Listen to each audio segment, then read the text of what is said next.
नमस्कार प्यारे साथियों, एक बार फिर स्वागत है आप सभी का हमारे इस यूट्यूब चैनल में। दोस्तों, हमारे पेडागॉजी सीरीज की ये 5वीं वीडियो है जिसमें आज अपन चर्चा करने वाले हैं ब्रेनस्टॉर्मिंग और टीचिंग मेथड्स के बारे में। ठीक है, आइए देखते हैं ब्रेनस्टॉर्मिंग क्या होता है। इसको अपन हिंदी में बोलते हैं बुद्धिशीलता। क्या बोलते हैं अपन इसको हिंदी में? हिंदी में बोलते हैं हम इसको बुद्धिशीलता। बुद्धिशीलता, ठीक है, बुद्धिशीलता बोलते हैं। यहाँ पर देखिए, it is the method in which idea are generated and knowledge is share to solve the problem. ठीक है, ये एक विधि है जिसमें जो विचार होते हैं, जिसमें जो आइडिया होते हैं उनको क्रिएट किया जाता है, जनरेट किया जाता है, उत्पन्न किया जाता है, और जो जानकारी है, जो नॉलेज है, जो ज्ञान है, उसको साझा किया जाता है किसी परेशानी को हल करने के लिए, किसी प्रॉब्लम को सॉल्व करने के लिए।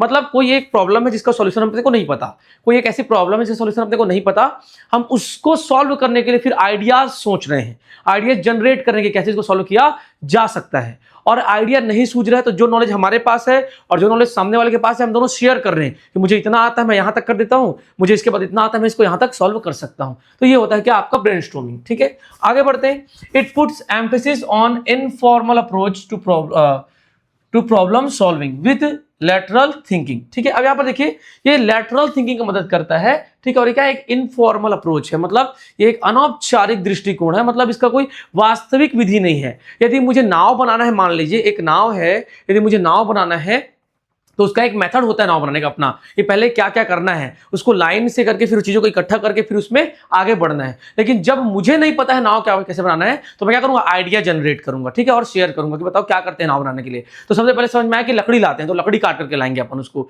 ठीक है, लकड़ी लेकर आ जाएंगे तो फिर समझ में आएगा इसको जोड़ना भी होता है, फिर लकड़ी को मोड़ना भी होता है नाव के शेप में। फिर मोड़ने के लिए उसको क्या करेंगे? पानी में भिगा के उसको पीट पीट के अगर अपन उसको मोड़ेंगे, फिर उसको क्या करेंगे? अपन जोड़ेंगे लकड़ी को, तो वो उतना बेहतरीन तो नहीं बन पाएगा पर नाव जरूर बन पाएगा। तो यहां पर क्या होता है? इनफॉर्मल तरीका, मतलब हमको उत्तर मिलना चाहिए, मतलब आंसर हमको क्या, आउटकम मिलना चाहिए, चाहे मेथड कैसा भी हो, और आउटकम उतना भले अच्छा ना मिले पर आउटकम चाहिए। ये होता है बुद्धिशीलता की मदद से। मतलब जिसके बारे में हम नहीं जान रहे होते उस परेशानी को भी सोच सोच के लोगों से बातचीत करके सॉल्व कर देना, ये कहलाता है कि आपका बुद्धिशीलता कहलाता है। ध्यान रखिएगा। ठीक है, it puts emphasis on informal approach problem solving. हो गया। It involves spontaneous contribution of creative ideas and solution. ठीक है, इसमें शामिल है लगातार क्या करना? योगदान देना, लगातार योगदान देना। ठीक है, क्रिएटिव आइडियाज का। ठीक है, लगातार क्रिएटिव आइडियाज का योगदान देना इसमें शामिल है। क्रिएटिव आइडिया मतलब क्या हुआ? रचनात्मक विचार। ठीक है, इसमें अपन ऐसे कर सकते हैं, इसको अपन ऐसे कर सकते हैं, इसके बाद हम ये कर सकते हैं, इसके बाद अपन वो कर सकते हैं। ठीक है, एंड सॉल्यूशन, और क्या करना है? सॉल्यूशन देना है। मतलब हमको आता ही नहीं है उसका सॉल्यूशन, बस अपन विचार उत्पन्न कर करके सोच के इसके बाद क्या करें करके उसको अपन सॉल्व कर लेते हैं। ऐसे एक क्यूब है, क्यूब, रूबिक्स क्यूब, जानते हैं? इसमें कलर्स वगैरह होते हैं, 4 5 6 कलर होते हैं, 6 फलकों पे 6 कलर होते हैं उसके 6 साइड्स पे, और उसको मिला दिया जाता है। तो फिर अपन क्या करते हैं? हमको उसको सॉल्व करना नहीं आता, फिर अपन दिमाग लगा क्या करते हैं? यहाँ से यहाँ करें, यहाँ से यहाँ मुड़े, यहाँ से यहाँ मुड़े, अपन ऐसे करके उसको सॉल्व कर लेते हैं। वही क्या कहलाता है? हमारा ब्रेनस्टॉर्मिंग। मतलब जिसका सॉल्यूशन हमको आता भी नहीं है उस चीज को हम सॉल्व कर लेते हैं केवल सोच के। ठीक है, विचार उत्पन्न कर करके और लोगों के साथ ज्ञान बांट के, साझा करके। ठीक है, यह है क्या? हमारा ब्रेनस्टॉर्मिंग, बुद्धिशीलता। आगे बढ़ते हैं। Teaching English methods and approaches. ठीक है, इंग्लिश पढ़ाने की मेथड्स, ठीक है, विधियां एंड दृष्टिकोण। मेथड्स और विधियां मतलब विधि एंड अप्रोचेस मतलब दृष्टिकोण। यहां पर देखिएगा, there are many methods, approaches and teaching and techniques of teaching. यहाँ पे बहुत सारे क्या होती है? विधियां होती है। ठीक है, इंग्लिश पढ़ाने क्या होती है? बहुत सारी विधियां होती है, बहुत सारे दृष्टिकोण होते हैं इंग्लिश पढ़ाने के, और बहुत सारे तकनीक होते हैं। क्या होते हैं? टेक्निक्स मतलब तकनीक होते हैं। ठीक है, तकनीक होते हैं क्या पढ़ाने के? इंग्लिश पढ़ाने के। ध्यान रखिएगा, ऐसा इसमें बोला जा रहा है। आइए देखते हैं। An approach describes the nature of the subject matter to be taught. जो दृष्टिकोण है, जो अप्रोच है, वो बताता है, वो डिस्क्राइब करता है, ठीक है, प्रकृति को। किसके प्रकृति को? जो सब्जेक्ट मैटर, जो पाठ्यक्रम जो भी आप पढ़ाने वाले उसके प्रकृति को बताता है। ठीक है, it is an open ended and broad term. ये क्या है? ये एक खुला और व्यापक टर्म है। क्या है आपका? ये एक खुला और व्यापक टर्म है। देन अ मेथड, किसकी तुलना में? एक विधि की तुलना में, मतलब एक विधि की तुलना में ये बड़ा है और ज्यादा खुला हुआ है। It deals with assumptions। ठीक है, ये मान्यताओं पे काम करता है। कैसे काम करता है? ये assumptions यानी मान्यताओं पर काम करता है, आधारित होता है। In an approach there can be many methods. एक अप्रोच में, एक दृष्टिकोण में बहुत सारी विधियां यानी मेथड्स शामिल हो सकती है। मतलब ये अप्रोच बड़ा चीज है और मेथड उसके अंतर्गत आता है। मतलब एक अप्रोच में, एक दृष्टिकोण में बहुत सारी मेथड्स यानी विधियां शामिल हो सकती है, ये बोला जा रहा है यहाँ पर। ठीक है, यहाँ पर देखिए, a method is a procedure based on some assumptions। अब जो मेथड है, अब जो विधि है, बात कर रहे हैं अपन, पहले विधि की बात कर रहे हैं, इससे पहले अपन किसी बात कर रहे थे, दृष्टिकोण की अपन पहले बात कर रहे थे, ठीक है। तो दृष्टिकोण क्या होता है, एक खुला और व्यापक टर्म है, एक दृष्टिकोण में कई सारे विधियां हो सकती हैं। अब method is the procedure based on some assumptions, ठीक है। और जो विधि होता है, विधि वो भी एक प्रक्रिया है जो कि आधारित होता है कुछ मान्यताओं पर, किस पे, कुछ मान्यताओं पर ये भी आधारित होता है, ऐसा कहा जा रहा है। It determines what skills and content are to be taught and in what order। ये निर्धारित करता है, विधि निर्धारित करता है कि कौन सा कौशल और कौन सा विषय वस्तु क्या करना है, पढ़ाना है, और किस क्रम में पढ़ाना है। मतलब ये है कि ये डिपेंड करता है कि भैया 5वीं कक्षा के बच्चों को इतना चीज पढ़ाना है और किस क्रम में पढ़ाना है, पहले नाउन पढ़ाना है, फिर आपको क्या पढ़ाना है, प्रोनाउन पढ़ाना है, फिर एडजेक्टिव, फिर वर्ब, फिर प्रीपोजिशन, फिर एडवर्ब, फिर प्रीपोजिशन, फिर कंजंक्शन, ऐसे। और अगर 10वीं कक्षा का विद्यार्थी है तो नाउन प्रोनाउन बेसिक चीजों को छोड़ करके, बेसिक तौर पे पार्ट्स ऑफ स्पीच को छोड़ करके 1-2 बस टॉपिक पढ़ा देते हैं, उसमें से प्रीपोजिशन, कंजंक्शन, फिर टेंस, वॉइस, नरेशन, और उसको जमाना सिखाते हैं। तो ये बोला जा रहा है कि ये क्या है, ये भी कुछ मान्यताओं पर आधारित है, और ये निर्धारित करता है कि कौन सा कौशल है, कौन सा विषय वस्तु पढ़ाना है और किस क्रम में पढ़ाना है। कौन डिसाइड करता है, मेथड डिसाइड करता है, याद रखिएगा, ठीक है। यहाँ पे आते हैं टेक्निक। अब टेक्निक क्या होता है, तकनीक क्या होता है, इसके बारे में भी देख लेते हैं, जब सबके बारे में बात कर ही रहे हैं। तो यहाँ पर देखिए, a technique is a particular trick और स्ट्रेटजी। एक तकनीक क्या होता है, एक पर्टिकुलर, एक निश्चित तौर पर ट्रिक होता है या स्ट्रेटजी होता है, रणनीति होता है। और देखो, तकनीक शिक्षक के ऊपर डिपेंड करता है, टीचर के ऊपर, ठीक है। ये तकनीक जो टीचर का पढ़ाने का टेक्निक वो कैसा है, वो उस टीचर के अकॉर्डिंग डेवलप किया जा सकता है, पर मेथड और जो अप्रोच है ये फिक्स्ड होते हैं, ठीक है। किसी भी चीज को सॉल्व करने का अप्रोच अलग होता है, उसका मेथड अलग अलग होते हैं, वो फिक्स होते हैं। पर टेक्निक कोई फिक्स नहीं होता, हर टीचर का अपना अलग टेक्निक हो सकता है, वो अपने अकॉर्डिंग नए टेक्निक्स बना भी सकता है अगर पढ़ाना हो तो। यहाँ पे देखिए, it is a classroom device है, क्या है, एक क्लासरूम डिवाइस है, ठीक है, कक्षा में होने वाला चीज है ये, ठीक है। और activity and is more specific than a method, और ये एक तकनीक की तुलना में ज्यादा स्पेसिफिक होता है, ज्यादा निश्चित होता है। हर व्यक्ति का अपना टेक्निक होता है, हर टीचर का अपना क्या होता है, टेक्निक होता है। ये आपके विधि की तुलना में ज्यादा निश्चित होता है, विशिष्ट होता है, ध्यान रखिएगा, ठीक है। आगे बढ़ते हैं अपन, देखते हैं अगला slide. The following methods are adopted, पहले क्या heading, methods of teaching English. पहले अपन बात करें इस बारे में, मेथड्स के बारे में बात कर रहे हैं हम, अप्रोचेस के बारे में बात कर चुके हैं ऑलरेडी, आपको पता होगा। हम किस बारे में बात कर रहे हैं, हम मेथड्स के बारे में बात कर रहे हैं इंग्लिश पढ़ाने की, ठीक है। The following methods are adopted to teach English in India. निम्न मेथड, निम्न विधियों को अडॉप्ट किया जा चुका है इंग्लिश पढ़ाने के लिए भारत देश में। यहां पर देखिए, पहला क्या है, ट्रांसलेशन कम ग्रामर मेथड, ठीक है, अनुवाद सह व्याकरण विधि, ठीक है। डायरेक्ट मेथड, सीधी विधि बोल सकते हैं। Doctor West new method, doctor West का नया विधि। सब्स्टिट्यूशन टेबल मेथड, ठीक है, प्रतिस्थापन सारणी विधि। बायलिंगुअल मेथड, द्विभाषा विधि, ठीक है। कितनी विधियां हो गई, 1, 2, 3, 4 और 5 प्रकार की विधियां हमारे पास यहां पर है। These methods are further grouped, इन मेथड्स को आगे ग्रुप बना दिया गया है, यहां 2 ग्रुप्स हैं। यहाँ पे कुछ ओल्ड मेथड्स में शामिल है और कुछ न्यू मेथड्स में शामिल है। मतलब इंडिया में जो पहले प्रयोग की जाती थी उनको ओल्ड मेथड बोलते हैं, जो वर्तमान में भी स्वचालित है तो अपन क्या बोलते हैं, न्यू मेथड बोलते हैं, ध्यान रखिएगा, ठीक है। तो ओल्ड मेथड में कौन कौन सा है, ट्रांसलेशन कम ग्रामर मेथड, ये पहला वाला है, ठीक है। एंड डायरेक्ट मेथड, मतलब ये दोनों जो मेथड है, ये वाले आपके, ये दोनों आपके क्या है, ये ओल्ड मेथड है, क्या है आपके, ये आपके ओल्ड मेथड, ध्यान रखिएगा, ठीक है। आगे बढ़ते हैं अपन, और यहां पर देखिए न्यू मेथड में कौन कौन से, डॉक्टर वेस्ट न्यू मेथड, क्योंकि नाम में ही न्यू मेथड है, डॉक्टर वेस्ट का नया मेथड, और क्या है, सब्स्टिट्यूशन टेबल मेथड, ठीक है, प्रतिस्थापन सारणी विधि, ठीक है। यहां पर देखिए क्या है आपके, ये आपका क्या, न्यू मेथड, क्या है आपका, न्यू मेथड। तो टोटल कितने प्रकार के मेथड इंडिया में प्रयोग किए जाते हैं पढ़ाने के लिए इंग्लिश, 5 प्रकार। कितने प्रकार के, 5 प्रकार के, जहां पे पहला ट्रांसलेशन कम ग्रामर मेथड, दूसरा डायरेक्ट मेथड, तीसरा new West, doctor West new method, और चौथा सब्स्टिट्यूशन टेबल मेथड, और 5वां है आपका बायलिंगुअल मेथड। तो ये 5 प्रकार के मेथड भारत में प्रयोग किए जाते हैं अंग्रेजी पढ़ाने के लिए। इनको भी ग्रुप बना दिया गया है 2 ग्रुप में। ये जो ऊपर के दोनों है, ट्रांसलेशन कम ग्रामर मेथड और डायरेक्ट मेथड, इनको अपन कहते हैं ओल्ड मेथड, पुरानी विधियां हैं ये, जो भारत में पहले से पढ़ाई जा रही हैं।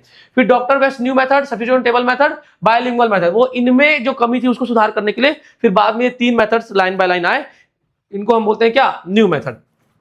आगे बढ़ते हैं अपन, आगे बढ़ते हैं, पहले अपन देखते हैं, सबसे पहले ओल्ड मेथड में कौन सा, ट्रांसलेशन कम ग्रामर मेथड।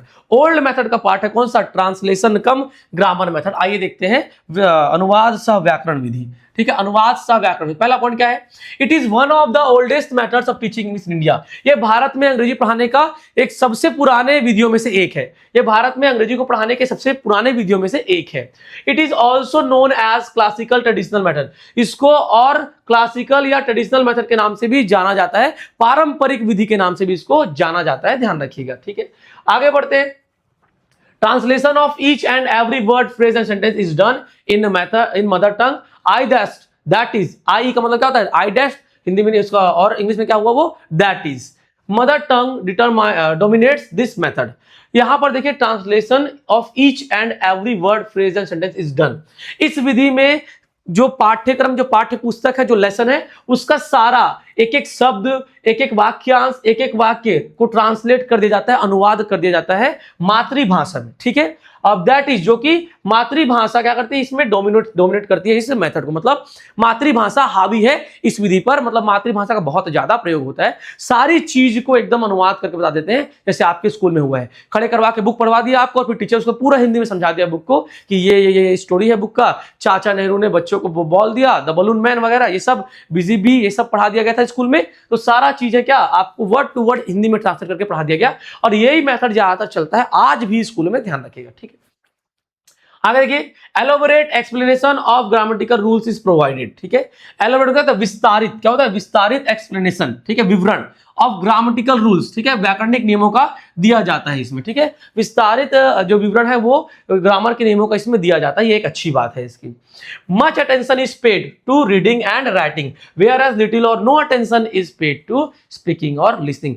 एक चीज सबसे पहले आप ध्यान रखिएगा, 4 बेसिक कौशल होते हैं हमारे पास, ठीक है, बुनियादी कौशल, ठीक है, बेसिक स्किल्स। कौन कौन सा आपको उसका क्रम याद रखना है, LSRW। सबसे पहले लिसनिंग, फिर स्पीकिंग, फिर रीडिंग एंड फिर राइटिंग। ये चारों चीजें क्रम से होनी चाहिए। पहले क्या होना चाहिए आपका, लिसनिंग L, फिर स्पीकिंग S, फिर रीडिंग R, फिर राइटिंग W। LSRW क्रम में चीजें होनी चाहिए किसी भी मेथड में अगर बच्चों को पढ़ाना है तो यहां पर देखिए ज्यादातर अटेंशन किसको दिया गया है, इसमें दिया गया ज्यादा अटेंशन रीडिंग एंड राइटिंग को, ठीक है, पढ़ने और लिखने को, और बहुत कम, वहीं पर बहुत कम या लगभग ना के बराबर अटेंशन दिया गया किसको, स्पीकिंग एंड लिसनिंग को। और मैं बता रहा हूं आपको चारों कौशल को बराबर महत्व मिलना चाहिए, तभी कोई विधि बेस्ट होता है, याद रखिएगा, ठीक है। It is based on the maxim from known to unknown, ठीक है, ये जानने वाले वस्तु से अनजान की ओर गति के सिद्धांत पर काम करता है। मतलब पहले बच्चों को वो चीज पढ़ाइए जो बच्चा जानता है, फिर अनजान चीजें बच्चों को, फिर वो चीजों का एग्जांपल जो बच्चा नहीं जानता है, बिल्कुल भी कभी नहीं देखा है, कभी नहीं सुना है उसके बारे में, ठीक है। Unit of teaching is word. इस ट्रांसलेशन कम ग्रामर मेथड में जो पढ़ाने की मुख्य इकाई है, जहां से पढ़ाना शुरू होता है, वो शब्द है। क्या है, शब्द है, ध्यान रखिएगा, ये पूछा गया सवाल है। Unit of teaching of translation cum grammar method is dash is word, याद रखिएगा, ठीक है। आगे बढ़ते हैं, अब इसके मेरिट्स देख लेते हैं, फायदे लाभ, एकदम इसके लाभ देख लेते हैं और फिर हानि भी देख लेंगे।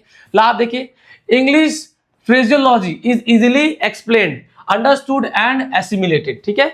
जो इंग्लिश के जो फ्रेजियोलॉजी है, ठीक है, जो वाक्यांशावली है, जो अंग्रेजी की जो वाक्यांशावली है, उसको आसानी से एक्सप्लेन, विवरण किया जा सकता है, ठीक है, समझा जा सकता है और आत्मसात किया जा सकता है, ठीक है। जो अंग्रेजी के जो वाक्यांशावली है, ठीक है, उसको आसानी से विवृत किया जा सकता है, विवरणकृत किया जा सकता है, आसानी से समझा जा सकता है और आसानी से एसिमिलेटेड यानी आत्मसात किया जा सकता है, ध्यान रखिएगा। It makes use of child's knowledge of his or her mother tongue. इसमें क्या होता है, बच्चे की मातृभाषा के ज्ञान को क्या किया जाता है, प्रयोग किया जाता है इस विधि से पढ़ाने के लिए। बच्चे का मातृभाषा बहुत ज्यादा इंपॉर्टेंट है इस विधि में, ध्यान रखिएगा, ठीक है। तीसरा क्या है, it can be conveniently used in over crowded classroom. इसको बहुत ही आसानी से कन्वीनियंटली यूज किया जा सकता है, कहां पे, अधिक जनसंख्या वाले क्लासरूम में। अगर संख्या 30 है बच्चों की और उस क्लास की कैपेसिटी 30 बच्चों की है जो नियम कहता है, और अगर उसमें 50, 60, 100 बच्चे हैं, तो वहां पर भी आप इस विधि को पढ़ा सकते हैं और बच्चों को प्रॉपर समझ में आ रहा होता है, चीजें दिमाग में घुस रही होती है, ये कहा जा रहा है। It uses simple teaching learning materials, ठीक है, इसमें सामान्यतः साधारण शिक्षण अधिगम सामग्रियों का प्रयोग होता है। कोई बहुत बड़ी बात नहीं है, कोई अलग से नहीं, बस बोर्ड, पेन, चौक जो भी है उसका बस प्रयोग होता है, ध्यान रखिएगा। अगला है, abstract ideas are abstract ideas and expressions can be easily explain. जो अमूर्त विचार है इसमें, एब्स्ट्रैक्ट आइडियाज, और जो एक्सप्रेशंस हैं, जो हाव भाव है, अभिवृत्तियां हैं, वो आसानी से एक्सप्लेन की जा सकती है इस विधि के द्वारा, ये कहा जा रहा है। It is more effective for the students of primary stage.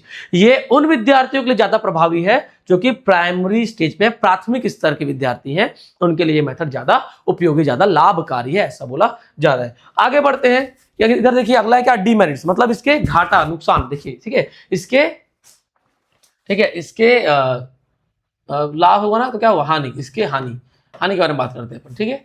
It stops the power of thinking, ये बच्चे के सोचने के कौशल को क्या करता है, बाधित करता है। और एक्चुअल बात है, बच्चा बुक तो पढ़ लिया, वो सोचा ही नहीं, उसको पता है कि जो टीचर है वो तो उसको कहानी सुनाने ही वाला है, उसको तो हिंदी ट्रांसलेशन करके देने ही वाला है, तो ये सोचने की शक्ति को क्या करता है, रोकता है। एक्चुअल बात है। It is N unnatural method, ये क्या है, एक अननेचुरल अप्राकृतिक विधि है। क्या भैया, ये एक अप्राकृतिक विधि है। It starts with teaching of reading, ठीक है। यहां पे देखिएगा ये और है ना, ये और, ठीक है। देखिएगा क्या एक अप्राकृतिक विधि है। क्यों अप्राकृतिक है, क्योंकि ये शुरू किससे होता है, टीचिंग जो है इसका जो शुरू होता है, ये जो टीचिंग है ये शुरू होता है किससे, रीडिंग से, ऑफ रीडिंग, ठीक है। किससे शुरू होता है, आपका ये पढ़ने से शुरू होता है, जबकि एक्चुअल में जो टीचिंग है वो किससे शुरू होना चाहिए, आपके लिसनिंग से। किससे, लिसनिंग से, लिसनिंग से शुरू होना चाहिए, ठीक है। लिसनिंग से शुरू होना चाहिए। फिर क्या आना चाहिए आपका, स्पीकिंग आना चाहिए था। फिर क्या आएगा आपका, रीडिंग आएगा, ठीक है। और फिर क्या आएगा आपका, राइटिंग आएगा। लेकिन आप देख पा रहे हैं जो चीज तीसरे नंबर पे आनी थी वो इसमें पहले नंबर पे आ चुकी है, ठीक है। जो चीज यहां पे देखो तीसरे नंबर पे आनी थी वो चीज में कहां पे आई है, पहले नंबर पे आ गई। तो ये क्या है, अननेचुरल है, अप्राकृतिक, वास्तविक बात है, ठीक है। आगे देखिए, it lays more emphasis on memorising rules and word meanings, ठीक है। ये ज्यादा जोर डालता है, क्या करता है, ये ज्यादा जोर डालता है किस पे, याद करने पे, किसको, नियमों को और शब्दावलियों को, ठीक है। Higher mental function such as application, analysis, synthesis are neglected. क्योंकि ये बहुत ज्यादा रटने पर जोर डालता है, नियमों को याद करना, शब्दावलियों को रटने पर जोर डालता है, तो इसमें जो हायर मेंटल फंक्शंस है ना, जो उच्च मानसिक जो क्रियाएं हैं, जैसे कि एप्लीकेशन, आवेदन मतलब एप्लीकेशन करना किसी को, एनालिसिस किसी चीज का विश्लेषण करना, सिंथेसिस किसी चीज का संश्लेषण करना, जैसे जो उच्च मानसिक कौशल है, मानसिक क्रियाएं हैं, उसको ये बाधित करता है। क्यों, क्योंकि बच्चा केवल रट रहा होता है, वो तो कभी उसका विश्लेषण करके देखता ही नहीं है, बस तो एज इट इज लिखा है, मुझे ऐसा ऐसा याद करना, ये बच्चे के मन में चल रहा होता है, ऐसा बोले जा रहे हैं। यहां पे देखिएगा आगे, it is dull and mechanical and hence boring. ये क्या है, ये नीरस है। क्या है ये आपका नीरस है, मैकेनिकल यांत्रिक है, और क्या है, बोरिंग है, ठीक है, उबाऊ है। क्या है, उबाऊ है। क्या है ये, तो एक तो नीरस है, यांत्रिक है और उबाऊ है, बहुत ज्यादा ये कहा जा रहा है।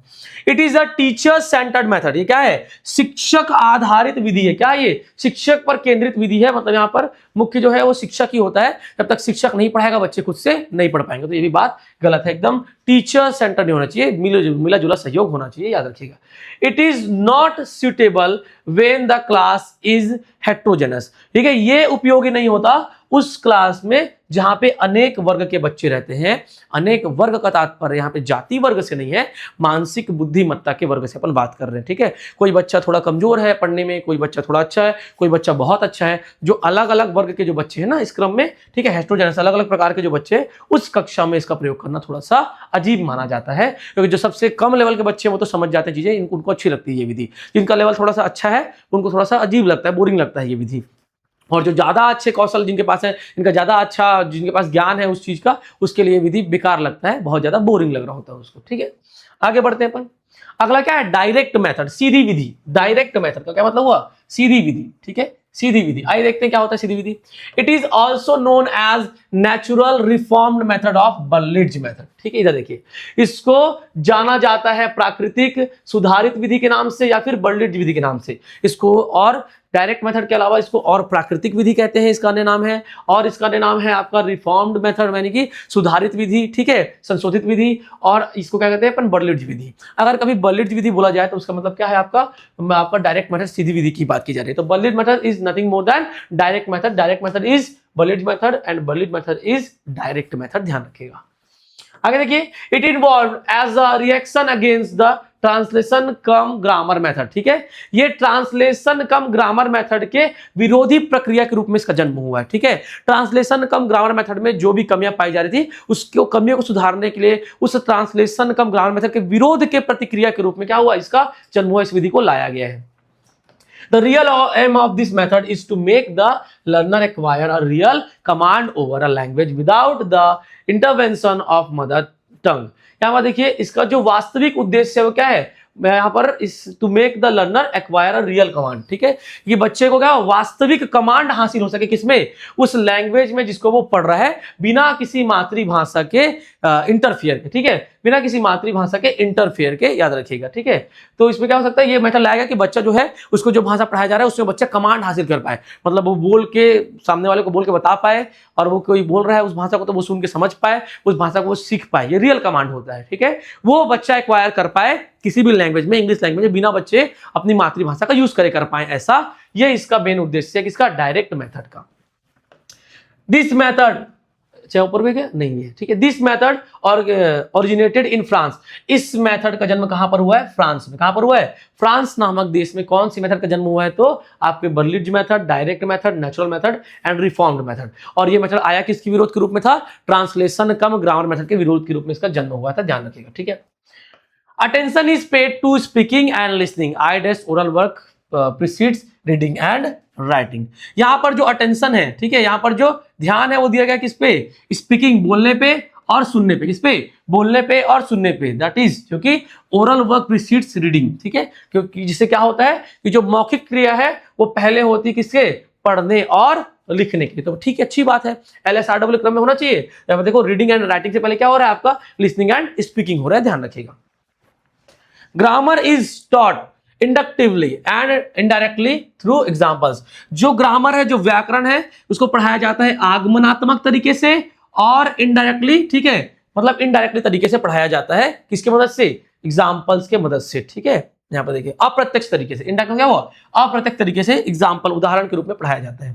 The meanings of words are taught by means of concrete objects और actions, I that's by showing picture objects and demonstration. इसमें जो शब्द के जो अर्थ है वो रटवाया नहीं जाता है, जैसे उसमें याद करने पर ज्यादा जोर दिया जा रहा था, मेमोराइज करने पे, ग्रामेटिकल रूल्स को और वर्ड मीनिंग को। यहां पर वर्ड मीनिंग को याद नहीं किया जाता है, बल्कि वर्ड मीनिंग का जो भी वर्ड्स है उनका अर्थ बताया जाता है कंक्रीट ऑब्जेक्ट से, मतलब वस्तुओं से, मूर्त वस्तुओं को दिखा करके बताया जाता है, या फिर कोई क्रिया करके उस शब्द का अर्थ बताया जाता है। जैसे कि क्या करना, पिक्चर दिखा दिए बच्चे को, ठीक है, कोई मतलब फोटो दिखा दिए, ठीक है, कोई वस्तु दिखा दिए बच्चे को, या कोई नमूना वगैरह बच्चे को आप दिखा दिया, डेमोन्स्ट्रेशन दे दिए, वैसे किसी शब्द का अर्थ बताया जाता है। देखो बेटा इस शब्द का ये होता है पेन, ये देखो ये है पेन, डिजिटल बोर्ड, ये देखो ये है डिजिटल बोर्ड, ऐसा, ठीक है। यहां पर आगे बढ़ते, यूज ऑफ मदर टंग और नेटिव लैंग्वेज इज डिस्करेज्ड। इसमें मातृभाषा, ठीक है, किसकी हो, मातृभाषा और जो जन्मजात भाषा है बच्चे का, उसको डिस्करेज मतलब हतोत्साहित किया गया है, उसका प्रयोग यहां पर बिल्कुल हटा दिया गया है, जो कि बिल्कुल ये भी बात भी सही नहीं है, थोड़ा प्रयोग होना भी चाहिए, ठीक है। It follows the maxims from concrete to abstract and simple to complex, ठीक है, वो नोन से अनोन की ओर मैक्सिम पे फॉलो कर रहा था, ठीक है। Translation cum grammar method known से अनोन की ओर जाता, मतलब जानने से अनजान के सिद्धांत पे काम कर रहा था। और डायरेक्ट मेथड कहां पे, देखो कंक्रीट से एब्स्ट्रैक्ट, मतलब मूर्त से अमूर्त की ओर काम कर रहा है, मतलब पहले उनको पेन दिखा दो, उसके बाद जब बात आएगा किसका, एरोप्लेन का, तो एरोप्लेन दिखा नहीं सकते हैं, फिर बच्चे को एरोप्लेन बताने का, देखो बेटा जो हवा जहाज जो उड़ता है आसमान में वो, ठीक है, बोले हैप्पीनेस, खुशी, जो आपके मन की भावना है वो, तो जो मूर्त है वो दिखा दिखा के फिर अमूर्त की ओर आगे बढ़ते हैं, मतलब इसमें साधारण से कठिन की ओर बढ़ते हैं, सिंपल से कॉम्प्लेक्स की ओर आगे बढ़ते हैं, ध्यान रखिएगा, ठीक है। Unit of teaching is sentence, इसमें जो पढ़ाने की जो इकाई है वो क्या है, सेंटेंस, वाक्य है। इसके पहले वाले में क्या था, unit of teaching is word, याद रखिएगा, और वो टीचर सेंटर्ड था, ठीक है। और यहां पर जो पढ़ाने की इकाई है वो क्या है, आपका सेंटेंस है, वाक्य है, ध्यान रखिएगा। आगे बढ़ते हैं अपन, ठीक है। यहां पर देखिए मेरिट्स, इसके फायदे देखिए, it provides the natural way of learning, ये सीखने का प्राकृतिक तरीका क्या करता है, प्रोवाइड करता है, देता है। It facilitates learning of English, ये सुविधाजनक बनाता है अंग्रेजी सीखने को। It develops natural fluency in speaking English, ये विकसित करता है, ठीक है, प्राकृतिक प्रवाह को अंग्रेजी बोलने में, ठीक है। It makes more use of audio visual aids which provide the learner with a native English like one moment, ठीक है। ये क्या करता है, ये ज्यादा इस्तेमाल करता है किसका, ऑडियो विजुअल, श्रव्य और दृश्य वाले वस्तुओं का, ठीक है, जो बोल भी पाए, मतलब जो जिसको आप सुन भी पाए और जिसको आप देख भी पाए, वैसे वस्तुओं का इसमें ज्यादा प्रयोग होता है। और जो कि क्या होता है, जिससे फायदा मिलता है किसको, शिक्षार्थियों को, कि उनको एकदम जाना पहचाना सा घर जैसा माहौल मिल पाए, याद रखिएगा। It involves more activities hence it is interesting, ठीक है, इसमें ज्यादा गतिविधियां शामिल है, अतः ये क्या है, ज्यादा रोमांचक है। These activities develop high mental function such as application, analysis and synthesis. और ये जो एक्टिविटीज जो इसमें ज्यादा कराई जा रही हैं वो एक्चुअली मदद करता है डेवलप विकसित करने में, ठीक है, उच्च मानसिक कार्य जैसे कि एप्लीकेशन, एनालिसिस एंड सिंथेसिस, ठीक है, आवेदन, विश्लेषण और संश्लेषण जैसे उच्च मानसिक क्रियाओं पे ये बल देता है। यही पे इसके विपरीत जो आपका ट्रांसलेशन का ग्रामर मेथड था वो बाधित करता था उच्च मानसिक कौशलों को। Oral drills and debate are created to encourage spoken English, ठीक है, ओरल ड्रिल्स मौखिक, ठीक है, मौखिक दोहराव, ठीक है, मौखिक दोहराव और जो डिबेट है, मौखिक दोहराव और जो डिबेट वगैरह है, वाद विवाद, उसको क्रिएट किया जाता है ताकि स्पोकन इंग्लिश के लिए बच्चों को एनकरेज किया जा सके, बच्चा इंग्लिश बोले, ठीक है। जब आपको वाद विवाद प्रतियोगिता में बैठा दिया जाएगा तो आप चुप तो रह नहीं पाएंगे, आपको तो बोलना ही पड़ेगा वहां पे। तो ऐसी चीजें करके बच्चों को उत्साहित करते हैं कि वो इंग्लिश बोले, ऐसा कहा जा रहा है। आगे बढ़ते हैं अपन, डीमेरिट्स देखते हैं। क्या करते हैं इसके डीमेरिट्स देखते हैं, मतलब इसका हानि देखते हैं। आइए देखते हैं क्या इसके हानि देखिए, जिसका मेरिट होता है उसका डीमेरिट भी होता है, ध्यान रखिएगा, ठीक है। क्या इसका हानि देख लेते हैं पहले अपन। हानि, teachers with good command over English are required. इस विधि को पढ़ाने के लिए ऐसे शिक्षकों की जरूरत है, ऐसे शिक्षकों की जरूरत है जिसका अंग्रेजी में अच्छा खासा पकड़ हो, बहुत अच्छे खासे, ठीक है, टीचरों की आवश्यकता, अच्छे खासे पकड़ वाले टीचरों की आवश्यकता है। ये इंग्लिश में जिनका हो वो बहुत ज्यादा इसमें जरूरी है, ठीक है, मतलब आप किसी भी टीचर से नहीं पढ़ा सकते। It is laborious and time consuming. ये क्या है, ये बहुत ज्यादा मेहनताना है और टाइम कंज्यूमिंग है। क्या है, टाइम कंज्यूमिंग है, ध्यान रखिएगा, ठीक है, मतलब ये समय बहुत ज्यादा लेता है ये विधि। As it ignores translation completely, some phrases, expressions and idioms cannot be explained। चूंकि इसमें अनुवाद को बिल्कुल ही क्या कर दिया गया, इग्नोर कर दिया गया, हटा दिया गया है, तो जो कुछ जो वाक्यांश होते हैं, कुछ जो हाव भाव एक्सप्रेशंस वगैरह होते हैं, अभिवृत्तियां होती हैं, जो कुछ जो इडियम्स वगैरह होते हैं, उसको अच्छे से एक्सप्लेन नहीं किया जा पाता है, याद रखिएगा। जब तक आप पूरा हिंदी में एक्सप्लेन नहीं करेंगे तो बच्चा कहां से अच्छे समझ पाएगा, ये बोला जा रहा है। About the progress of this method, Menon and Patel said the direct method was tried in India for a number of years, but it failed to yield the expected dividends in terms of children's progress, ठीक है। अब देखो इस method के progress के बारे में है ना, इस मेथड के विकास के बारे में मेनन और पटेल क्या कहते हैं। मेनन और पटेल कहते हैं कि इसको जिस उद्देश्य से भारत में कई सालों तक ट्राई किया गया, ये उन उद्देश्यों पे, उन मानदंडों पे ये खरी नहीं उतरती है ये विधि, ऐसा बोला गया। क्यों, क्योंकि ये सबसे बड़ा इसमें कारण रहा, ये वाला पॉइंट याद रखिएगा, ठीक है। और मेन क्या है, टाइम कंज्यूमिंग वाला भी ये पॉइंट भी सबसे बड़ा कारण रहा, ध्यान रखिएगा, ठीक है। आगे बढ़ते हैं, यहां पर देखिए डॉक्टर, फिर क्या है आपका, जब दोनों विधियों से काम नहीं बना, दोनों ओल्ड मेथड से काम नहीं बना, फिर न्यू मेथड्स का जन्म हुआ। और कौन आता है, डॉक्टर वेस्ट न्यू मेथड, ठीक है, डॉक्टर वेस्ट का न्यू मेथड। आइए देखिए, डॉक्टर वेस्ट का पूरा नाम क्या है, डॉक्टर माइकल वेस्ट। क्या नाम है उनका पूरा नाम, डॉक्टर माइकल वेस्ट। और उन्होंने इस मेथड को जन्म दिया था, निर्माण किया था इस मेथड का। इट वॉज डिवाइड, देखिए लिखा हुआ है, it was devised by doctor Michael West who was the principal of a training college and director of education Dhaka, ठीक है। ये जो मेथड है ये दिया गया डॉक्टर माइकल वेस्ट के द्वारा, जो कि क्या थे, प्रिंसिपल थे, ठीक है, ट्रेनिंग कॉलेज के, ठीक है, प्रशिक्षण वाले कॉलेज के, ठीक है, of and director of education in Dhaka. और ढाका के जो एजुकेशन डायरेक्टर थे, ठीक है, मतलब आपके शिक्षा विभाग के अध्यक्ष थे, ऐसा कहा जा रहा है। It was a revolt against the direct method. ये क्या था, ये एक रिवोल्ट था। क्या था, ये एक रिवोल्ट था, विद्रोह था। किसके विरोध में, डायरेक्ट मेथड। देखो ट्रांसलेशन कम ग्रामर मेथड के विरोध में कौन आया, डायरेक्ट मेथड। और डायरेक्ट मेथड के विरोध में एक विद्रोह के तौर पे कौन आया, तो आपका ये आपका आया डॉक्टर वेस्ट न्यू मेथड, ठीक है, क्योंकि डायरेक्ट मेथड के विरोध के रूप में लाया गया है। डायरेक्ट मेथड को खुद विरोध के रूप में लाया गया था ट्रांसलेशन कम ग्रामर मेथड के, और इसको खुद डायरेक्ट मेथड के विरोध के रूप में लाया जा रहा है। It gives priority to reading and selected vocabulary, ठीक है, ये ज्यादा प्रायोरिटी, ये ज्यादा क्या करें, प्राथमिकता दिया किसको, रीडिंग को, पढ़ने पे, और सिलेक्टेड वोकेबलरी पे, ठीक है, मतलब चयनित शब्दावलियों को पढ़ने पे। It favours judicious use of mother tongue, ठीक है, ये फेवर्स करता है क्या, जुडिशियस, मतलब जहां पे न्यायिक तौर पे, न्याय संगत तरीके से मातृभाषा का जितना प्रयोग होना चाहिए उतना करना जरूरी है, इसने कहा, ठीक है, मतलब एकदम ही नकारना नहीं है, बहुत ज्यादा उसको प्रयोग भी नहीं करना, मतलब लेकिन जहां पे जरूरत है तो जरूरत अनुसार जुडिशियस यूज, मतलब न्यायिक तौर पे जितना जरूरत है उसके अनुसार क्या करना है, मातृभाषा का प्रयोग करना है। बोला किसने, बोला डॉक्टर माइकल वेस्ट ने अपने न्यू मेथड में। It lays emphasis on developing reading ability and that too on silent reading. ये जोर डालता है किस पे, विकसित करने पे, रीडिंग एबिलिटी, पढ़ने के कौशल को बढ़ाने, ठीक है, ये जोर डालता है पढ़ने के कौशल के विकास पर, और टू साइलेंट रीडिंग, ठीक है। और मन में पढ़ने के कौशल के विकास, मतलब बच्चा बोल बोल के तो पढ़े ही पढ़े, उसका तो विकास हो ही हो, पर बच्चा मन में भी पढ़ के समझ पाए। जैसे आप बचपन में बोल बोल के पढ़ते थे ना, फिर देखो अब आप मन में पढ़ के चीजों को समझते हैं। बोल बोल के पढ़ने में वो चीज समझ में नहीं आता, लेकिन बचपन में बोल बोल के पढ़ने से वो चीज समझ में आ रहा होता जब तक कान में आवाज जारी होती थी। लेकिन बाद में क्या हुआ, आप साइलेंट रीडिंग करने लगे, बस देख के ही पढ़ के समझ जाते हैं कि क्या लिखा हुआ है। तो वही कहा जा रहा है इसमें कि ये पढ़ने पे जोर डालता है, और खासकर ठीक है किस पे, साइलेंट रीडिंग, शांतिपूर्ण ढंग से बिना मुंह से आवाज किए पढ़ने पर भी ये जोर डालता है। यहां पर देखो मेरिट्स, देखिए इसके फायदे, इसके फायदे देखते हैं, ठीक है। इसके लाभ देखते हैं क्या है इसके लाभ। It helps in developing the habit of independent reading, ठीक है। ये मदद करता है, ठीक है, स्वतंत्र रूप से पढ़ने के आदत बनाने में, ठीक है। ये मदद करता है स्वतंत्र रूप से पढ़ने के आदत के विकास में, ध्यान रखिएगा। इट एनहांसेस, ठीक है, it enhances enriches vocabulary and new words are frequently repeated, ठीक है। ये क्या करता है, ये बढ़ाता है और समृद्ध करता है। क्या करता है, ये बढ़ाता है और समृद्ध करता है शब्दावलियों को, ठीक है। आपके अंदर किसको, शब्दावलियों को, एज न्यू वर्ड्स, जैसे कि नए वर्ड्स और फ्रीक्वेंटली रिपीटेड वर्ड्स, जो तुरंत वर्ड्स जो रिपीट हुए उनके बारे में, ठीक।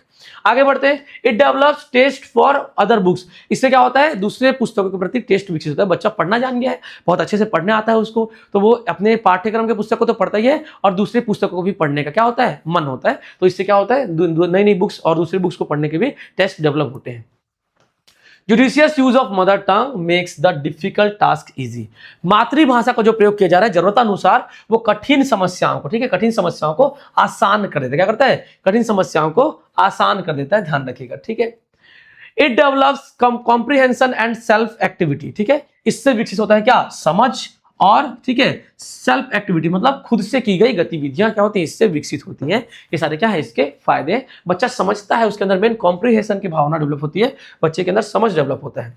आगे देखिएगा डीमेरिट, देखिए इसके घाटे क्या क्या है, ठीक है, इसका हानि क्या क्या है, आइए देखते हैं, घाटों के बारे में बात करते हैं। It lays no emphasis on the theoretical grammar, ठीक है। ये बिल्कुल भी जोर नहीं डालता किस पे, थ्योरेटिकल ग्रामर पे, जो भी जरूरी है, याद रखिएगा। थ्योरेटिकल ग्रामर रूल्स भी तो आपको पढ़ना है ना, केवल मुंह से बोल के थोड़ी हो जाएगा, ये कहा जा रहा है। आगे बढ़िए। It ignores that other 3 skills, listening, speaking and writing, साफ साफ दिख रहा है केवल ये पढ़ने रीडिंग पे जोर डाल रहे हैं, और जो बाकी जो 3 कौशल है, लिसनिंग, स्पीकिंग एंड राइटिंग, क्या कर रहा है, ये इसको तो बिल्कुल नकार दे रहा है, जो कि बिल्कुल गलत बात है। सबसे पहले क्या होना चाहिए आपका, लिसनिंग होना चाहिए, फिर स्पीकिंग, फिर रीडिंग एंड फिर राइटिंग, लेकिन ये तो केवल पढ़ने पे ही जोर डाला, ये भी बात गलत था। It is unpsychological because it starts with reading, ये क्या है, ये एक अनसाइकोलॉजिकल है, मतलब अमनोवैज्ञानिक है। क्या है आपका, ये अमनोवैज्ञानिक है, क्योंकि ये शुरू होता है किससे, रीडिंग से, पढ़ने से, लेकिन होना किससे चाहिए शुरू, लिसनिंग से शुरू होना चाहिए कोई भी मेथड, ये कहा जा रहा है पढ़ाने का। आगे बढ़ते हैं। सब्स्टिट्यूशन टेबल मेथड, अब क्या होता है सब्स्टिट्यूशन टेबल मेथड, उसके बारे में बात करते हैं, ठीक है। सब्स्टिट्यूशन टेबल मेथड का मतलब है, ठीक है, आपका प्रतिस्थापन सारणी विधि। यहां पर देखिए, it was developed by H E. Palmer, ये किसी द्वारा दिया गया, देखो जो डॉक्टर वेस्ट का न्यू मेथड है वो तो नाम से ही समझ में आ रहा है, डॉक्टर वेस्ट के द्वारा, डॉक्टर माइकल वेस्ट के द्वारा दिया गया, ठीक है। उससे पहले जो डायरेक्ट मेथड था उसका जन्म कहां हुआ था, फ्रांस में, और ट्रांसलेशन का कारण क्या है, सबसे पुरानी विधि जो भारत में पढ़ाई जा रही है। यहां पहचान किसमें, सब्स्टिट्यूशन टेबल मेथड, ये किसने दिया, तो एच.ई. पामर नामक व्यक्ति ने दिया है। इन दिस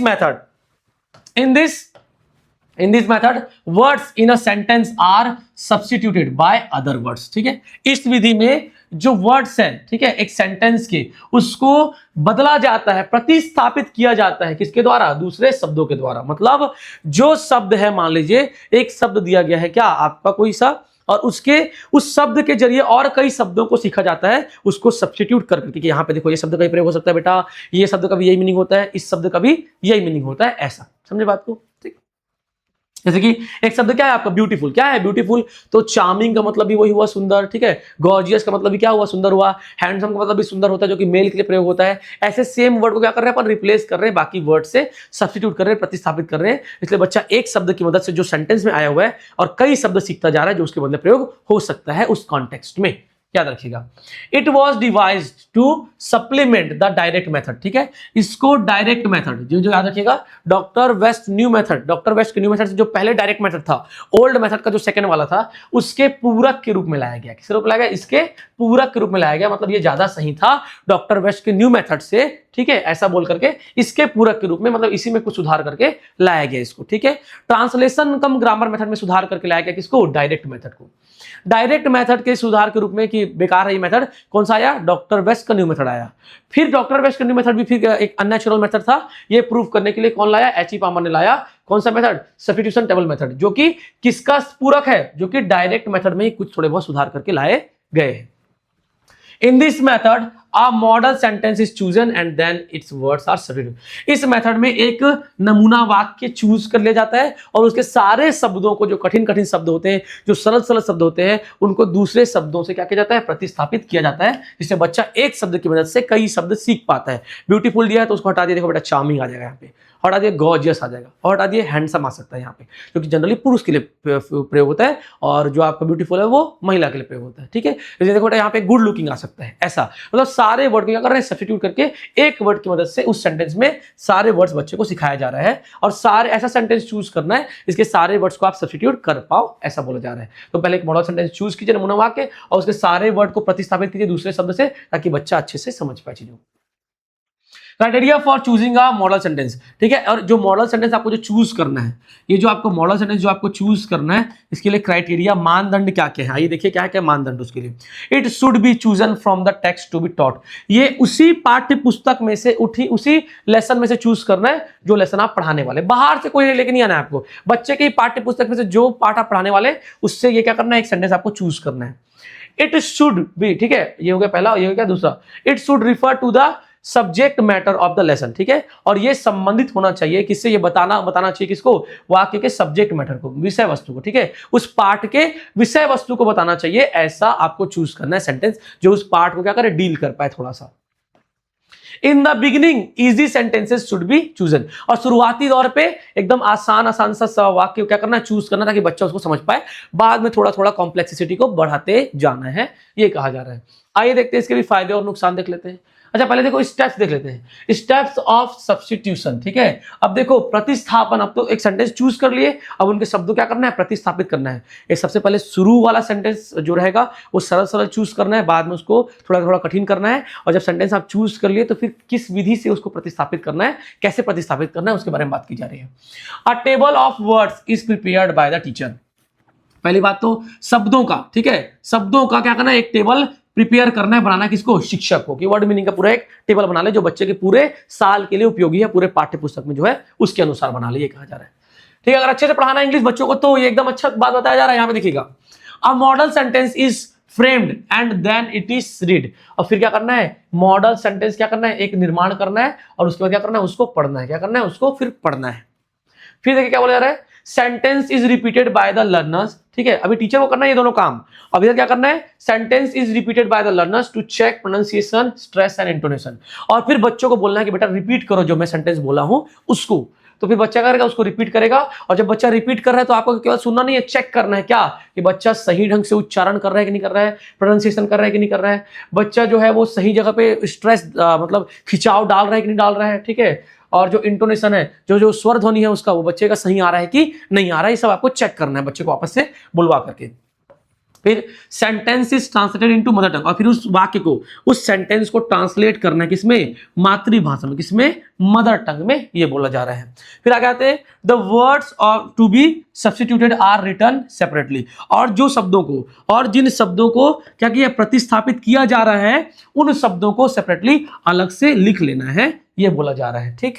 आगे देखिए, the words of the model sentence are substituted by other words except the word which is to be taught, ठीक है, और जो वाक्य आपने लिया है उसके जो शब्दों को आप जब सब्स्टिट्यूट करेंगे, क्या करेंगे, उसके शब्दों को जब आप सब्स्टिट्यूट करेंगे, प्रतिस्थापित करेंगे दूसरे शब्दों से, तो वो शब्द नए होने चाहिए जो बच्चे के पाठ्यक्रम में ना हो, क्योंकि जो पाठ्यक्रम में वो शब्द तो आप ऑलरेडी पढ़ाएंगे ही, तो बच्चे को नए शब्दों का ज्ञान कहां से देना है, नए शब्दों से, उन वाक्य के शब्दों को रिप्लेस करके बच्चों को नए शब्द भी सिखाना है। जो पाठ्यक्रम में जो शब्द है उससे मत रिप्लेस कीजिएगा, उस मॉडल सेंटेंस के शब्दों का, उस मॉडल सेंटेंस के शब्दों को और नए शब्द जो आपको पता है उससे रिप्लेस कीजिए कि बच्चा पाठ्यक्रम के शब्द तो सीख ही पाए, उस मॉडल सेंटेंस के शब्द भी सीख पाए, और जो नया जो शब्द आपने अपने ज्ञान से बताया है बच्चों को, बच्चा वो भी सीख पाए, ऐसा बोला जा रहा है। एक बहुत अच्छी विधि लगती है मुझे तो ये वाली, ठीक है। इससे बच्चे को इंग्लिश की क्या होता है, थोड़ा सा मतलब खिंचाव बढ़ता है, बच्चा ज्यादा नॉलेज रखता है। खासकर आज के टाइम में जरूरी क्या है, वर्ड मीनिंग, और आपको ही पता है अभी एग्जाम में सबसे बुरी स्थिति आपकी वर्ड मीनिंग में ही तो है, वोकैबुलरी में ही तो है।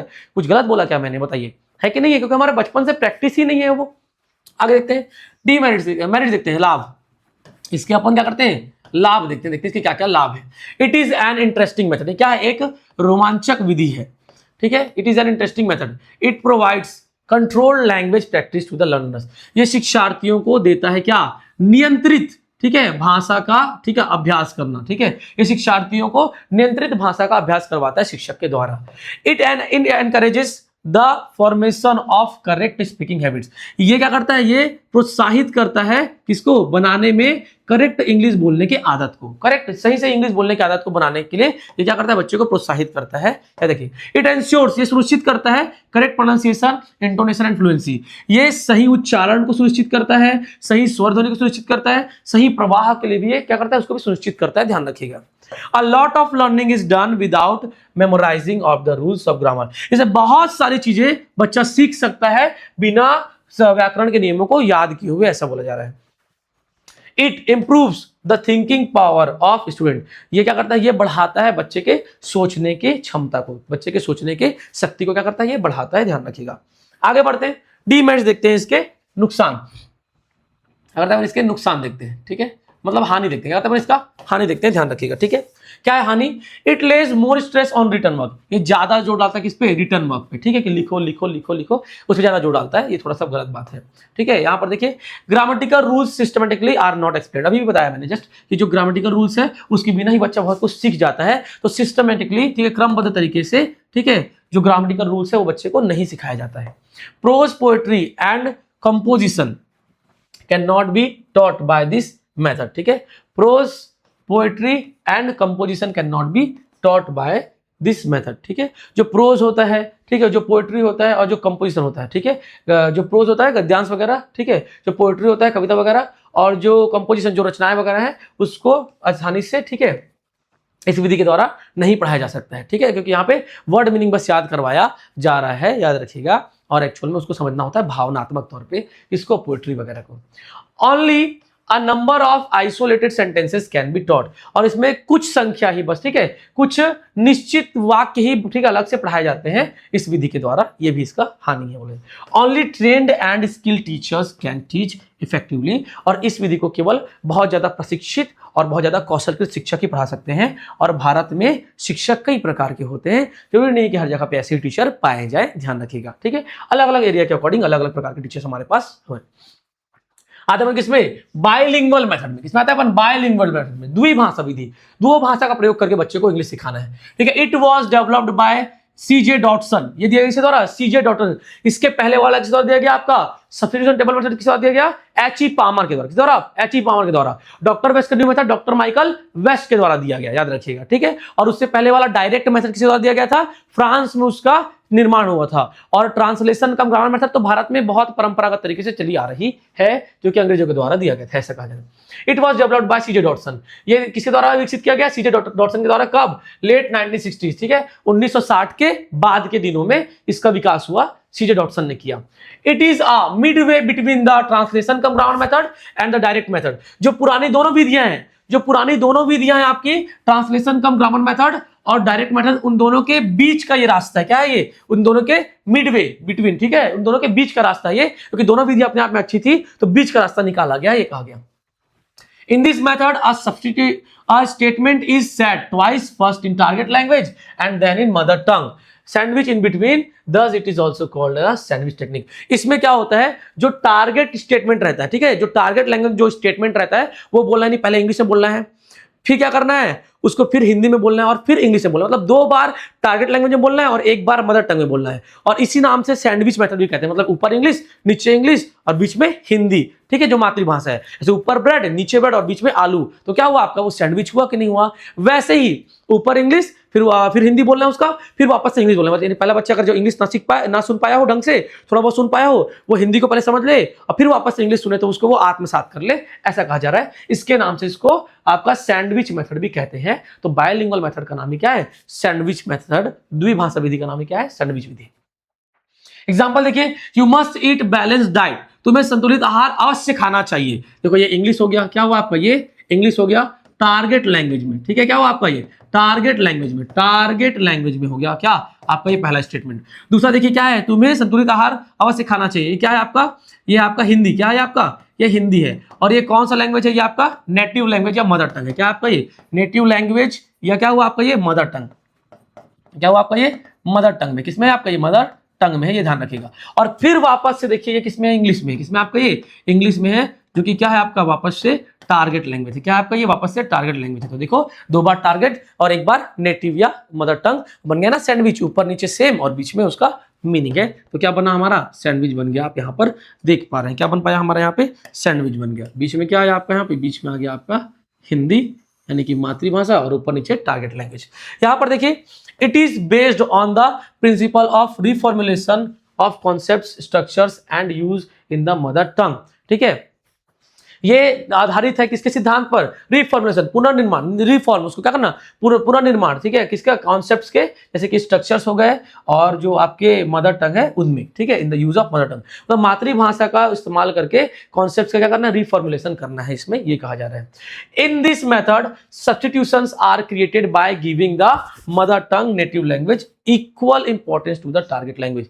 इसमें जो सिचुएशंस है, ठीक है, जो क्रिएट की जाती है, कैसे क्रिएट की जाती है? बराबर महत्व दे करके, ठीक है, मातृभाषा को और जो टारगेट लैंग्वेज है उनको।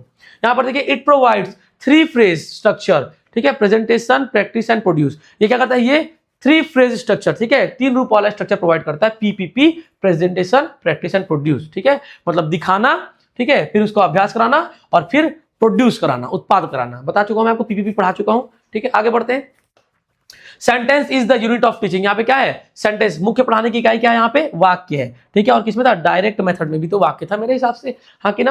यहाँ पाते हैं, इन दिस मेथड, ठीक है, in this method mother tongue is the scaffold in which English can be easily be build. और इस विधि में जो मदर टंग है वो क्या है? स्कैफोल्ड है, बुनियाद है। क्या है? बुनियादी ढांचा है। मदर टंग जो मातृभाषा होती है वो बुनियादी ढांचा होती है जिसमें बच्चा आसानी से अंग्रेजी की इमारत बना सकता है, मतलब अंग्रेजी सीख सकता है, ऐसा बोला गया है। आगे बढ़ते हैं, इसके फायदे देखते हैं, इसके मेरिट्स देखते हैं। It does not require train and skilled teacher. ये तो पहले अच्छी बात है, इसमें एकदम ज्यादा प्रशिक्षित और स्किल्ड, कौशलकृत शिक्षकों की आवश्यकता नहीं है, ठीक है, हर जगह नहीं पाए जा सकते, बड़ा मुश्किल है भारत देश में। It is labour and time saving. ये क्या है आपका? ये मेहनताना है लेकिन टाइम सेविंग है, ठीक है, मेहनताना भी है और समय बचाने वाला भी है। It does not require any teaching ads, और इसमें किसी भी शिक्षण सामग्रियों की आवश्यकता नहीं पड़ती है, ये भी एक अच्छी बात है, ठीक है, लेकिन आवश्यकता होनी चाहिए generally. It is suitable to all kinds of school. ये सारे प्रकार के स्कूल के लिए, है ना, विद्यालयों के लिए सुटेबल है, जैसे कि रूरल, शहरी, अर्बन, ग्रामीण, गवर्नमेंट, सरकारी, प्राइवेट, ठीक है, निजी, इंग्लिश और हिंदी, ठीक है, अंग्रेजी माध्यम, हिंदी माध्यम, सारे चीजों, सारे प्रकार के स्कूल के लिए ये विधि सुटेबल है, ऐसा बोला गया है। अच्छा है। यहां पर देखिए, it is quicker method to teach. ये क्या है? ये तेज है, ये बाकी विधियों से क्या है? तेज मेथड है, ठीक है, क्या करने के लिए? पढ़ाने के लिए। It Lay's equal stress on fluency and accuracy. ये क्या करता है? ये बराबर जोर डालता है फ्लुएंसी और एक्यूरेसी, मतलब प्रवाह भी अच्छा होता है और इसमें सटीकता भी अच्छी होती है। क्या होता है ना, हम कई बार जल्दी जल्दी बोलते तो हैं पर सटीकता रह जाती है, हम गलत गलत बोल देते हैं। और जब हम सटीकता को ध्यान रखते हैं, एकदम सही सही बोलेंगे इंग्लिश, तो हमारा प्रवाह कम हो जाता है, मतलब हम बहुत स्पीड से फ्लुएंटली नहीं बोल पाते। तो यहाँ पे दोनों को ध्यान रखा गया, बराबर जोर डाला गया, यहाँ पे धारा प्रवाह को भी और मतलब प्रवाह से बोलने को भी और एक्यूरेसी, सटीकता पर भी। यहाँ पे देखिए इसके डीमेरिट्स देखते हैं। It develops the habit of translation. ये क्या होता है? इसमें विकसित होता है, ठीक है, अनुवाद करने की आदत, और हर जगह अनुवाद नहीं किया जा सकता, ठीक है, ध्यान रखिएगा। Reading and writing are ignored. यहाँ पर क्या देखो, रीडिंग, पढ़ना और लिखना फिर इग्नोर कर दिया गया है, ये भी गलत बात है। Grammar is not taught systematically. यहाँ पर जो ग्रामर है उसको सिस्टमेटिकली, ठीक है, क्रमबद्ध तरीके से नहीं पढ़ाया गया है, वास्तविक बात है। Every structures of the target language can not be translated into the mother टंग। वह एक्चुअल बात है कि जो टारगेट लैंग्वेज जो है ना, जो पढ़ाना है, उसके सारे स्ट्रक्चर्स को मातृभाषा में ट्रांसलेट नहीं किया जा सकता है, ध्यान रखिएगा, ये भी सही बात है। इट इज टीचर सेंटर्ड, और देखो ये क्या है आपका, ये टीचर सेंटर्ड है। अब देखो टीचर सेंटर्ड नहीं होना चाहिए, जनरली स्टूडेंट सेंटर्ड चल जाता है, हालांकि दोनों का मिला जुला होना चाहिए, ठीक है, स्टूडेंट सेंटर्ड ज्यादा होना चाहिए, याद रखिएगा। Besides the above mentioned methods, the following methods can be also used। ठीक है, इन विधियों के द्वारा और भी कुछ विधियां जिनका प्रयोग किया जाता है, ठीक है, उसका अपन नेक्स्ट वाले उसमें करेंगे। तो ये देखिए, ये जो मेन विधियां जो भारत में जो प्रयोग की जाती हैं, इन सारे विधियों के अपने अपने गुण और दोष है। तो आपको कौन सा विधि फॉलो करना है? आपको अपना विधि फॉलो करना है। आपको इन पांचों विधियों में से जब आप स्कूल में जाएंगे, अपने हिसाब से अच्छी अच्छी चीजें उठा लेना है, उनके मेरिट्स को उठा लेना है, और उसे मिलाकर के एक सम्मिलित तौर पर अपना एक अलग से विधि बनाना है पढ़ाने का। इन जो विधियां जो यहाँ पे दी गई है उसको फॉलो करना बहुत जरूरी नहीं है, जहां पे जिसका जरूरत पड़ रहा है वहां पे इन पांचों में से उस विधि का आप प्रयोग कीजिए, अपने अनुसार, अपने दिमाग के अनुसार, ध्यान रखिएगा, ठीक है। तो आज के लिए इतना ही था। ये 5 विधियां भारत में है, जिसमें से 2 ओल्ड है, 3 न्यू है, ध्यान रखिएगा। और इनके अलावा भी कुछ छोटी मोटी विधियां उनको अपन नेक्स्ट सेशन में करेंगे। तो आज के लिए फिर अपन इतना ही रखते हैं, ये क्लास को वाइंड अप करते हैं। धन्यवाद।